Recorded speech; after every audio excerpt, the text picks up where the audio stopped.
Punjabi model Reema मोंगा उर्फ रीमा फताले दी Australia के Perth च वापरे हादसे दौरान मौत हो गई है।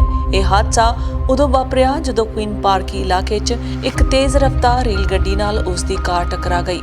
पर्थ निवासी पंजाबी फिटनेस मॉडल रीमा मोंगा की मौत की पुष्टि गायक हरसिमरन द्वारा की गई। पिछले महीने रिलीज़ हुए हरसिमरन के एक गीत च रीमा ने भी काम किया सी।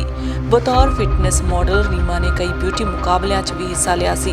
उसकी मौत की खबर नूं लैके यह भी कहा जा रहा सी कि रीमा ने खुदकुशी की है। खैर, पुलिस मामले की तफ्तीश कर रही है। उंज रीमा की मौत की मंदभागी खबर सब तो पहला उसकी सहेली यास्मीन ने सोशल मीडिया ते सांझी की। पंजाब के जलंधर शहर की जम्मी रीमा के पिता अते भरा सदमे च ने। रीमा एक पीजन मॉडल भी सी अते उसने 2020 के आस्ट्रेलिया गैलेक्सी पीजेंट्स विच भाग लिया सी। उसने साल 2020 विच मिस चैरिटी आस्ट्रेलिया का खिताब भी जित्तिया। बहरहाल रीमा की मौत के असल कारण की सन ये आने वाला समा ही दसेगा कि पर्थ पुलिस इसकी तफ्तीश विच जुटी है।